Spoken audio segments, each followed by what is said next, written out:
오늘부터 매주 금요일 내나꼴의 시간에는 성경 속의 기도라고 하는 시리즈를 새롭게 시작해서 진행하도록 하겠습니다.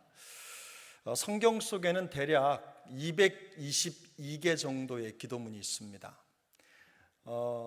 누가 기도했다, 혹은 하나님의 이름을 불렀다, 하나님 앞에 무릎을 꿇었다, 엎드렸다, 이런 모든 표현들을 다 빼고 실제로 사람이 하나님께 자기의 말로 기도한 내용이 222개 정도 된다는 말입니다. 물론 학자들의 의견에 따라서 다소간의 차이가 있을 수 있지만 구약 성경에는 대개 176개의 기도가 있고 신약 성경에는 46개의 기도가 있습니다. 그래서 이 둘을 합치면 222개의 기도가 등장을 합니다. 성경이 66권인데 그 중에 35권 정도에는 직접적인 기도가 나타나지 않습니다. 모든 기도에 기도가 들어있는 건 아니죠. 그 기도하는 사람의 실제 목소리가 들어있는 것은 아닙니다. 물론 다른 표현으로 기도의 내용이 담겨져 있지만 우리가 읽을 때 실제의 목소리가 담겨져 있지는 않다는 말입니다. 성경의 인물들이 실제로 기도한 이 기도의 언어들을 우리가 이제 앞으로 얼마 동안 살펴볼 텐데, 그 과정을 통해서 우리의 기도와 기도 제목들이 점점 더 성숙해 갈 수 있기를 기대해 봅니다. 성경에 가장 처음 등장하는 기도는 아브라함의 기도입니다. 물론 창세기 5장에 보면 동생 아벨을 죽인 가인이 하나님과 대화하는 장면이 살짝 나옵니다. 그런데 이 가인의 말은 기도라고 하기보다는 자기 책임을 회피하고, 그리고 하나님의 처벌이 너무 과하다는 부당성을 주장하는 자기 주장에 가깝습니다. 그래서 기도라고 보기에는 어렵고, 오늘 본문에 나와 있는 아브라함의 기도가 첫 번째 성경에 등장하는 기도입니다. 하나님은 이방의 왕들에게 붙잡혀갔던 조카 롯의 구출 작전이 성공적으로 이루어진 다음에 아브라함과의 이 계약을 다시 한번 확정하십니다. 사실 1절을 보면 하나님은 아브라함에게 나타나셔서 두려워하지 말라, 나는 내 방패요 너의 지극히 큰 상급이다 라고 말씀을 하십니다. 아브라함을 격려하고 위로하시는 말씀이시죠. 그의 삶을 알고 있다는 뜻입니다. 근데 지금 아브라함은 이방의 왕들에게 잡혀갔던 조카 롯의 구출 작전을 마치고 돌아오는 길이었기 때문에 많이 기진했을 것입니다. 승리를 했지만, 다 성공적으로 수행했지만 가나안에서의 삶이 녹록하지 않다는 것을 온몸으로 체득했을 것입니다. 지쳐있는 아브라함에게 우리 하나님이 찾아오셔서 두려워하지 말아라, 내가 너의 방패다, 그리고 너의 지극히 큰 상급이다, 이렇게 말씀을 하셨죠. 창세기 12장 1절부터 3절을 보면 하나님께서 아브라함을 부르시는 장면이 등장을 하는데, 하나님은 아브라함에게 너로 큰 민족을 이루고 내게 복을 주어 내 이름을 창대하게 할 것이다 라고 하는 약속을 주십니다. 하지만 하나님을 따라서 하란을 떠나서 나올 때 그의 나이가 몇 살이었습니까? 너무 갑작스러운 질문이라 생각이 안 나십니까? 75세였죠. 75세에 하란을 떠나서 가나안으로 갑니다. 참 낯선 가나안 이국 땅에서의 삶이 시작이 된 겁니다. 근데 설상가상으로 그 땅에 들어갔는데 거기에서 기근이 생겼어요. 큰 가뭄이 온 거죠. 힘든 상황에 자꾸만 남방으로 이렇게 옮겨갑니다. 하나님은 은혜를 주셔서 가나안 땅에 머무는 동안 아브라함이 큰 거부가 됩니다. 많은 재산을 갖게 되죠. 물론 이런저런 우여곡절은 있었지만 그 땅 안에서 소유가 많다는 것이 곧바로 평안한 삶을 보장하는 것은 아니었습니다. 그리고 우리도 알잖아요. 부자가 항상 평안한 것은 아닙니다. 돈을 가지고 있고 모든 걸 가지고 있어도 마음속으로 또 현실적으로 겪어내야만 하는 상황들이 여전히 있게 마련인 거죠. 함께 하란을 떠나온 조카 롯의 가족이 이제 아브라함의 가족들과 소유 문제로, 소유를 지키는 문제로, 가정 경제의 문제로 다툼이 일어납니다. 이런 다툼을 해결하기 위해서 아브라함은 롯에게 네가 좌하면 내가 우하겠고 네가 우하면 내가 좌할 것이다, 이렇게 얘기하죠. 그렇게 하고 롯이 어떻게 합니까? 딱 보니까 그냥 젖과 꿀이 흐르는 어디로 갔어요? 소돔 땅으로 갑니다. 그리고 아브라함은 그와 반대로 이제 다시 헤브론으로 오는 거죠. 척박한 산지입니다. 척박한 산지예요. 그 척박한 광야를 선택해서 나왔을 때 참 마음이 찹찹했겠죠. 그러던 중에 이방 족속들이 서로 간에 싸우는 패권 전쟁이 일어났습니다. 그 과정에 롯이 살고 있던 동네가 정복을 당해요. 그래서 롯 가족이 다 붙잡혀 가게 됩니다. 이 이야기를 듣고 아브라함의 집에서 길리운 군사들을 데리고 그 적들을 쫓아가서 거기에서 이제 롯을 그리고 가족들을 구출해 옵니다. 그리고 난 다음에 오늘 본문이 있는 겁니다. 물론 그 사이에 멜기세덱을 만나고 하는 그런 과정도 있지만 그 긴장이 계속, 지금 중동이 전쟁통에 지금 난리가 났는데 그런 것처럼 그때도 지금 같은 그런 전쟁, 그리고 한시도 숨 쉴 수 없는, 가면 늘 군인이 무장을 하고 있고 총을 들고 있고 한 그런 긴장 상태에 들어간 거죠. 그런 상태에 아브라함이 어떻게 이런 삶을 가나안에서 살아갈까 하는 마음에 큰 근심이 있었을 것입니다. 근데 바로 그때 하나님이 아브라함을 찾아오셔서 이렇게 말씀하신 거예요. 오늘 1절이 바로 그 내용이에요. 그런데 하나님의 말씀에 오히려 아브라함은 마음속에 의문을 갖습니다. 그리고 그것이 하나님께 드리는 기도로 나타납니다. 그 내용이 우리가 읽었던 2절, 3절입니다. 우리 2절, 3절 한번 더 읽겠습니다. 아브라함이 이르되 주 여호와여 무엇을 내게 주시려 하나이까? 나는 자식이 없사오니 나의 상속자는 이 다메섹 사람 엘리에셀이니이다. 아브라함이 또 이르되 주께서 내게 씨를 주지 아니하셨으니 내 집에서 길린 자가 내 상속자가 될 것이니이다.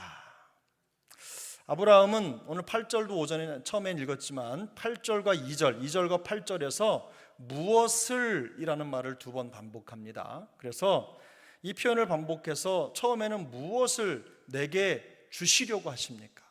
그리고 8절에서는 내가 무엇으로 알 수 있습니까? 이렇게 두 번 기도를 드려요.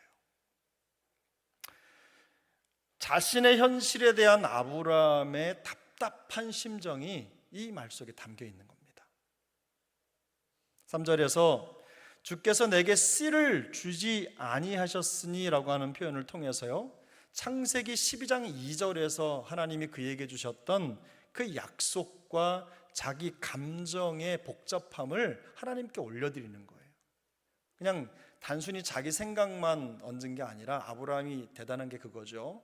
하나님으로 하여금 하신 말씀으로 돌아가다 생각나게 하는 거예요.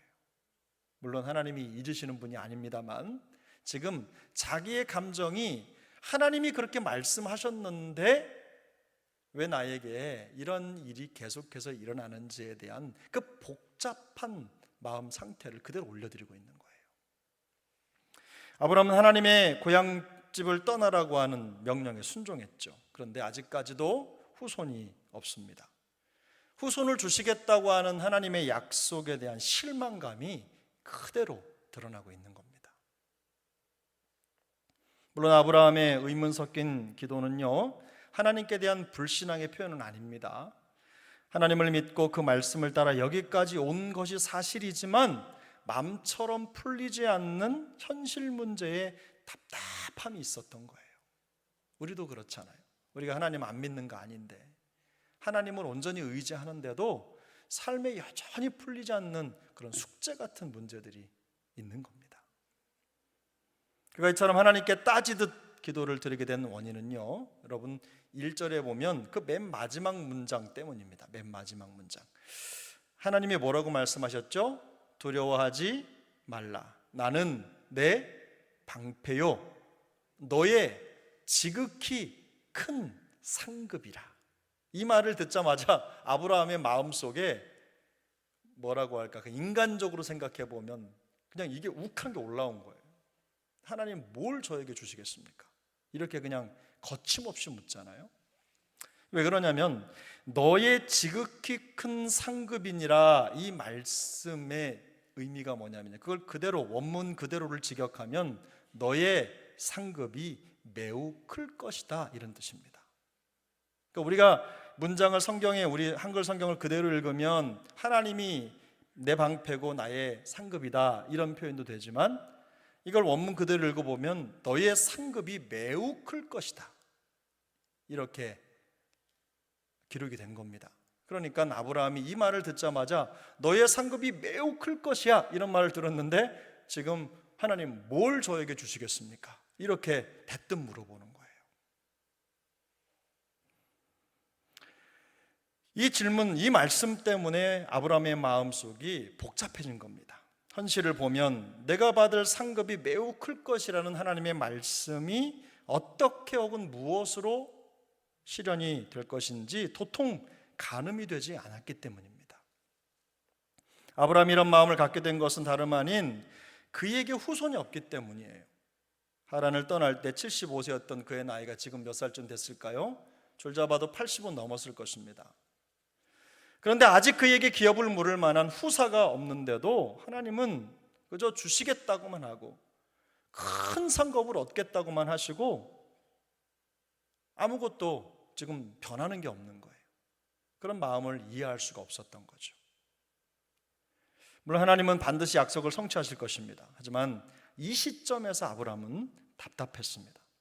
하나님의 시간과 방법을 다 알지 못했기 때문입니다. 하나님의 거듭되는 약속의 말씀에도 불구하고 풀리지 않는 현실의 문제 앞에서 마음이 조급했던 것입니다. 종종 하나님의 기도 응답이 더디다는 생각이 들 때가 없는 것이 아니죠. 있죠. 여러분도 그러시죠? 우리가 그렇게 간절하게 기도하는데도 응답이 더딥니다. 잘 이루어지지 않아요. 이것이 원인이 돼서 마음속에 의심이 생기기도 하고요, 믿음을 포기하기도 합니다. 특기야는 이것 때문에 전 많이 들었어요. 실제로 그런 하나님 나 안 믿겠다고 이렇게 말하는 사람들이 참 많았거든요, 제 주변에. 그렇게 하고 교회를 떠났어요. 하나님의 그 깊은 침묵, 또 우리의 기도에 선뜻 대답하지 아니하시고 응답하지 아니하시는 그 하나님 때문에 마음이 힘든 일이 한두 번이 아니죠, 사실. 어떨 때는 하나님이 우리를 이해해 주셔야 되는데 우리가 하나님을 이해하며 사는 것 같은 그런 생각이 들 때도 있어요, 역으로. 사실은 그렇지 않지만 감정적으로 그렇다는 말입니다. 그러나 아브라함에게 있었던 이런 일을 아브라함만 겪은 게 아니에요. 성경 속에는요, 이러저러한 문제들로 인해서 하나님께 의문을 던졌던 인물들이 여럿 있습니다. 그 대표적인 사람이 모세죠. 말씀에 이끌려서 이스라엘 백성들을 데리고 홍해를 건넜습니다. 홍해를 건너서 광야로 들어갔는데 하나님이 다 책임져 주실 줄 알았는데 백성들이 물이 없다고 대들고 또 싸우고 불평불만을 토로하는 거예요. 그 과정을 보면서 모세가 하나님 앞에 나가 무릎을 꿇습니다. 이 현실의 문제를 어떻게 해야 될지 모르는 그 모세의 답답함이 그 기도 속에 있는 거죠. 그뿐만이 아닙니다. 여호수아,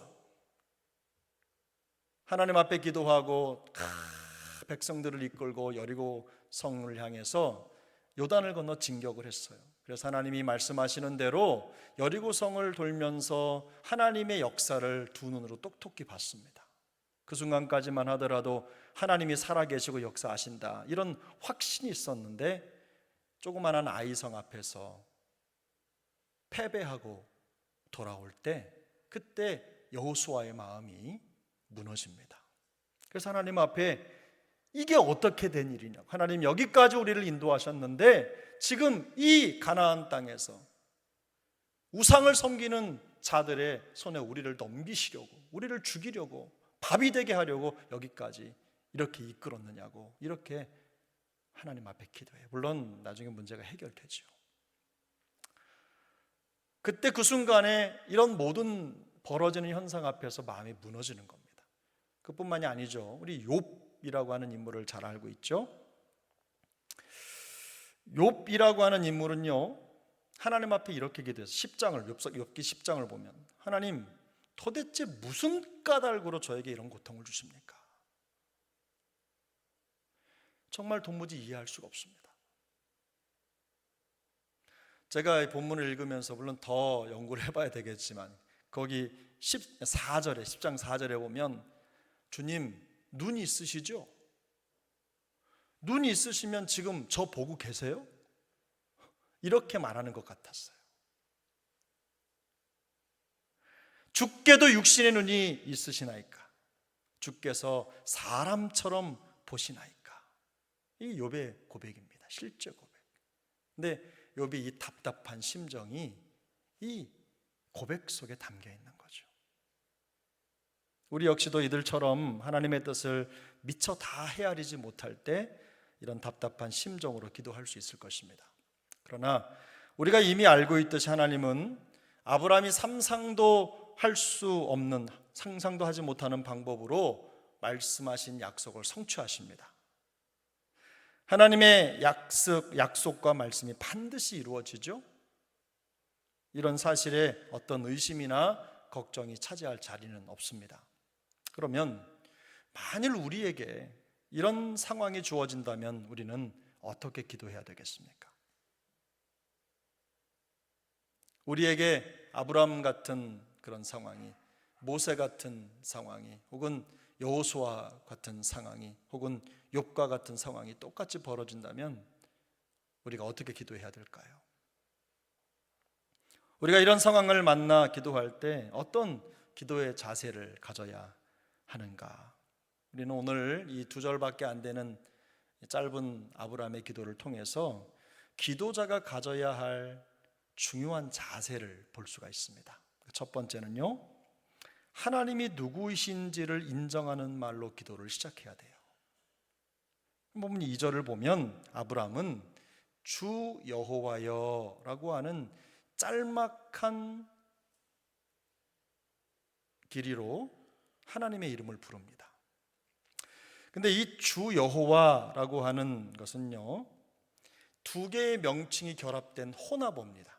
그러니까 주라는 말과 여호와라는 말이 하나가 된 거죠.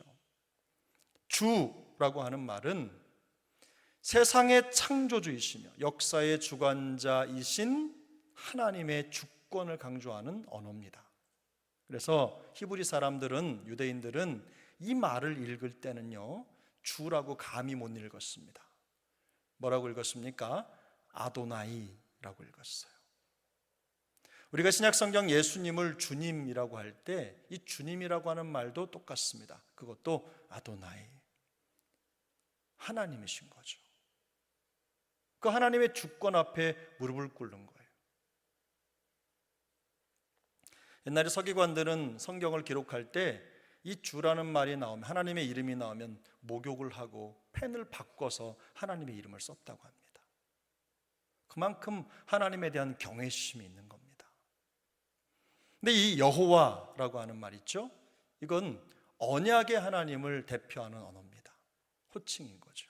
그러니까 언약을 주시고 그 언약을 신실하게 이루실, 지키실 분, 그 분을 강조하는 표현이에요. 그러니까 주 여호와라고 불렀다면 그것은 매우 중요한 하나님에 대한 자기 고백인 겁니다. 성경에 여러 번 나오거든요, 이 주 여호와라고 하는 표현이. 근데 여기에서 아브라함이 처음으로 사용했어요, 이 주 여호와라는 말을. 자신의 방패와 상급이 되시겠다고 약속하신 분이 바로 세상의 주관자이시며 약속을 반드시 지키는 신실하신 하나님이심을 어떻게 해요? 굳게 믿었다는 말입니다. 바로 그 믿음으로 아브라함의 기도가 시작됩니다. 기도하는 사람에게 기도를 들으시는 분이 누구인지를 분명히 알고 믿는 것은요, 무엇보다 중요합니다. 기도를 들으신 하나님께 믿음과 신뢰가 없는 기도는 참된 기도라고 말할 수가 없겠죠. 성도는요, 항상 우리를 온전케 하시는 주요, 또 약속을 이루시는 여호와 하나님께 대한 믿음으로 시작하는 기도를 드릴 수 있어야 됩니다. 그래서 우리가 기도할 때 처음에 항상 하나님께 대한 고백을 하십시오. 믿음을 고백하십시오. 주 여호와 하나님을 부르고 기도를 시작하십시오. 그래서 여러분, 우리가 항상 사랑의 하나님, 전능하신 하나님, 존귀하신 하나님, 이렇게 먼저 구호를 넣잖아요. 이게 기도에 있어서 가장 중요한 공식입니다. 그냥 하는 게 아니고. 만약에 우리가 이 하나님에 대한 진정한 고백이 없다, 나중에도 말씀드리겠지만요, 우리가 드리는 이 기도는요, 일종의 쇼와 같아요. 그냥 허공에다가 던지는 것하고 똑같은 거예요. 그 믿음이 중요한 이유입니다. 이렇게 믿음을 앞세우고 믿음으로 시작하는 기도의 주인공 되시기를 바랍니다. 두 번째 방법은요, 자세는 솔직하고 명확하게 기도해야 됩니다. 솔직하고 명확하게. 아브라함은 하나님께 무엇을 내게 주시려 하시나이까? 라고 기도합니다. 2절에 보면 나는 자식이 없사오니, 그리고 3절에 보면 주께서 내게 씨를 주지 아니하셨으니 라고 기도합니다. 그래서 주 여호와라고 하는 하나님을 부르는 그 호칭이 없으면은요, 2절과 3절은 기도문이 똑같습니다. 똑같은 내용을 반복하고 있는 거예요. 하나님이 큰 민족을 이룰 것이라고 약속을 하셨는데 죽을 날이 얼마 남지 않은 지금까지 상속자가 될 자녀를 주지 않았다는 그 마음의 불편함을 그대로 드러내고 있는 거예요. 그런 마음의 실망조차도 하나님께 기도를 올려드립니다. 이게 진정한 기도자의 자세죠. 실망했다고 기도 안 하는 분들 많이 봤는데요, 그게 아닙니다. 마음에 실망이 와도, 마음이 짓눌려도, 상처가 있어도 그것조차도 하나님 앞에 기도로 내놓는 겁니다. 그게 진정한 기도자의 자세입니다. 근데 아브라함이 자식이 없다고 말할 때 여러분이 이 없다라는 표현이 있거든요. 없다라는 표현이 원래 그 근원, 원래 뜻이 뭐냐면 벌거벗다, 이런 뜻입니다. 아마 그 당시에 이 아브라함의 언어를 듣는 사람들은요, 아브라함이 겪고 있는 그 수치를 느꼈을 것입니다. 근데 아브라함은 그 수치를 하나님 앞에 그대로 올려드리는 거예요. 우리가 그렇잖아요. 어디 사람에게 우리의 연약한 것, 수치스러운 것들 쉽게 내놓을 수 있어요? 그런데 우리 하나님께는 우리가 거침없이 드릴 수 있잖아요. 하나님, 제가 이렇습니다. 제 마음속에 소원이 이렇습니다. 드릴 수 있어요.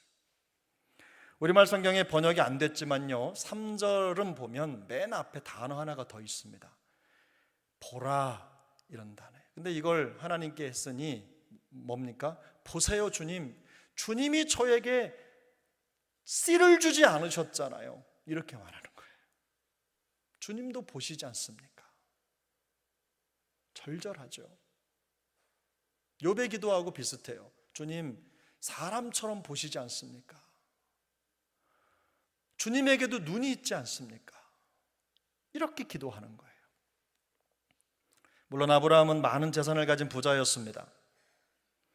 기업물을 자녀가 없을 뿐 그는 모든 것을 가진 사람이었죠. 하지만 그가 자신을 솔직하게 드러내놓고 기도할 수 있는 이유가 있는데요, 우리는 대개 이쯤 되면 다른 사람들 생각해서 그런 기도 못합니다. 다 가졌는데 뭐 그거 하나 없다고 그렇게 하면서 있는 걸 족하게 여기고, 이런 마음이 들어서 그것마저 달라고 기도를 못할 때가 많죠. 여러분, 그렇지 않으세요? 하나님, 제가 이만큼 가졌는데 또 제가 이것까지 달라고 하면 욕심이 많은 거지요, 이러면서 마음속에 그런 생각을 가질 수가 있어요. 그런데 그렇지 않아요. 근데 아브라함은 계속해서 기도해요. 왜 그러냐면요, 하나님의 약속 때문이에요. 약속, 하나님의 말씀 때문에. 자기 욕심이나 자기 이익 때문에가 아니라 뭐예요? 물론 자기의 인생과 자기의 모든 삶과 밀접하게 연결되어 있는 문제이긴 하지만 하나님이 그에게 말씀하셨거든요. 말씀하셨고 약속하셨기 때문에 그 약속을 붙잡고 지금 기도하고 있는 겁니다.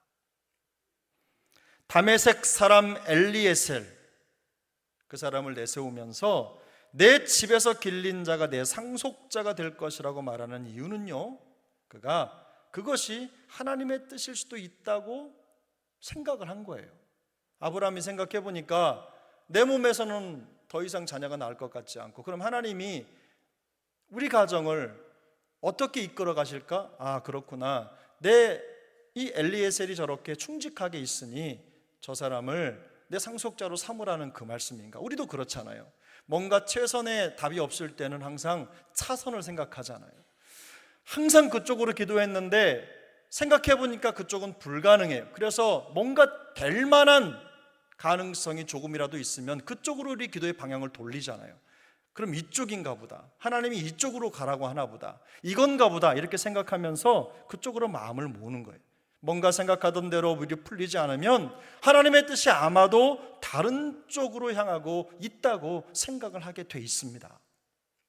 이루어질 가능성이 없는 것을 붙잡고 계속 기도하는 것보다는 조금이라도 확률이 있는 쪽에 승산을 거는 게 지혜로운 거잖아요. 여러분 어떠세요? 제가 맞으면 맞다고 하시고 틀리면 틀리다고 하십시오. 근데 아브라함은 달랐어요. 아브라함은 그가 섭섭한 마음을 가지고 하나님께 기도한 이유가 있어요. 섭섭해도 기도했는데 하나님의 약속을 그대로 믿었기 때문입니다. 그는 하나님이 상급이 클 것이라고 말씀할 때 그 상급을 어떻게 들었냐면요, 자녀로 들은 거예요. 하나님이 반드시 그에게 자녀를 주실 것이다, 그렇게 받아들인 거예요. 하나님도 실제로 그렇게 말씀하셨고요. 그것 때문에 자식을 주시지 않는 하나님께 마음이 섭섭했던 겁니다. 그래서 그는 끝까지 하나님의 약속을 놓지 않고 하나님께 솔직하고 그리고 명확하게 자기의 바람을, 소원을 하는 기도를 올려드렸어요. 아브라함의 솔직한 기도가 하나님의 약속과 말씀에 근거한 것임을 우리가 알 수 있는 대목입니다. 하나님이 말씀하셨다면 우리는 그것을 붙잡고 기도할 이유가 있습니다. 여러분 아멘이십니까? 우리가 한 말이 아니고 사람들이 주장한 게 아니고 하나님이 우리에게 말씀하셨다면 우리는 그 말씀 붙잡고 기도할 이유가 있는 거예요. 우리 생각에 가능과 불가능을 계산하는 건요, 죄입니다. 우리 생각에 가능과 불가능을 따져서 될 만한 쪽에 기도를 올인한다? 이건 믿음이 아니죠. 아브라함은 그렇게 계산하지 않았어요. 신실하신 하나님의 약속이 있다면 그 말씀에 근거해서 우리는 솔직하고 명확하게 기도할 수 있습니다. 하나님은 내가 무엇으로 알리까? 라고 말하는 이 아브라함에게 구체적인 증거로 약속이 이루어질 것에 대한 확신을 갖도록 말씀하시고 증거를 보여주셨습니다. 우리가 다 읽지 않았지만 15장 처음부터 쭉 읽다 보면 멀리 갈 것도 없습니다. 10절, 11절 거기까지만 가면 하나님이 어떻게 아브라함에게 역사하는지가 그대로 나타납니다. 여러분 우리도 마찬가지죠. 우리가 우리의 기도를 드리는 하나님에 대한 분명한 믿음의 기도를 드리고 또 말씀과 약속에 근거한 솔직한 기도를 올려드릴 때 하나님은 우리에게 구체적으로 응답하실 것입니다. 주님께서는요, 너희가 기도할 때 무엇이든지 믿고 구하는 것은 다 어떻게 한다고 했죠? 다 받으리라. 성경에 그렇게 말씀하셨어요. 너희가 마태복음 21장 22절 너희가 기도할 때에 무엇이든지 믿고 구하는 것은 다 받으리라 하시니라. 믿고 구하는 것은 이라는 말은요, 하나님과의 관계에 근거한 기도라는 뜻입니다. 믿음의 조건이 충족되면 그냥 단순히 믿음이 아니에요. 그냥 아무 믿음이 아니라 하나님과의 관계에 입각한 그런 믿음의 분량이 충족되면이라는 뜻이 믿고 구하면이라는 뜻입니다. 아브라함처럼 주 여호와여 이렇게 하나님께 대한 고백으로 시작하는 기도가 주님이 말씀하시는 믿고 구하는 기도입니다. 이 고백 속에 주 여호와라고 하는 이 고백 속에 믿고 구하는 이라고 하는 이 고백 속에 불가능을 가능하게 하실 하나님께 대한 믿음이 들어있기 때문이에요. 히브리서 11장 6절을 보면요, 이런 말씀이 있습니다. 우리 히브리서 11장 6절 함께 읽습니다. 믿음이 없이는 하나님을 기쁘시게 하지 못하나니 하나님께 나아가는 자는 반드시 그가 계신 것과 또한 그가 자기를 찾는 자들에게 상 주시는 이심을 믿어야 할지니라. 아멘. 아멘이십니까? 여러분, 이 히브리서 11장 6절을 보세요. 믿음으로 시작했는데 믿음으로 끝나잖아요. 믿음이 없이는 으로 시작해서 믿어야 할지니라. 믿음으로 시작해서 믿음으로 끝나요.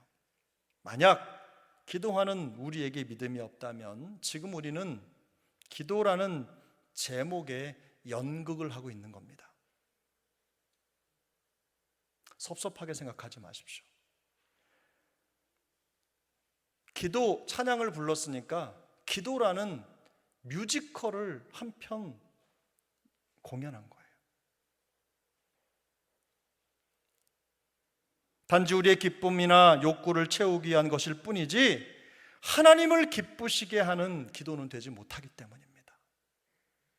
반드시 성경은 말씀합니다. 믿음이 없이는 하나님을 기쁘시게 못하나니 하나님께 나아가는 자, 다시 말해서 기도하는 자는 반드시 그가 계신 것과 그가 주 하나님이신 것과 주 여호와이신 것과 또 그가 자기를 찾는 자들에게, 구하는 자들에게 상 주시는 이심을, 상급을 주시는 이심을 믿어야 할지니라.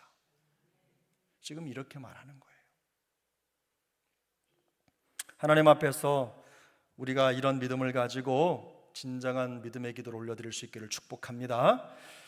또 하나님 앞에서 솔직한 것은 부끄러운 게 아닙니다. 말씀드렸죠. 야고보 사도는요, 너희가 얻지 못함은 구하지 아니하기 때문이라고 말했어요. 야고보서 4장 2절에. 기도는 본질적으로 구하는 것입니다.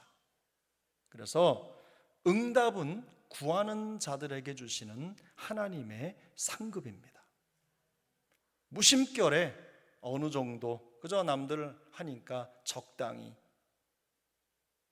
이런 게 아니라 끈질기고 적극적으로 기도해야 됩니다. 오늘 새벽에 우리 신 목사님 말씀 전하실 때 신앙생활 적당히 하지 말라는 말씀하셨어요.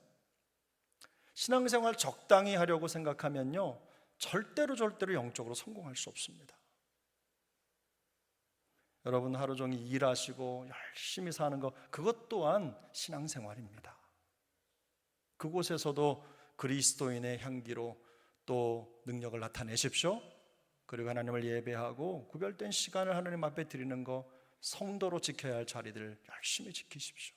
적당히 그냥 묻어가려고 하지 마시고, 그 주님께서도 구하라, 찾으라, 두드리라, 기억하시죠? 구하라, 조금 더 발전된 모습으로, 찾으라, 조금 더 적극적인 모습으로 두드려라, 이렇게 말씀하시면서 그 기도에 적극적인 모습, 자세를 가져야 된다는 것을 강조하셨어요.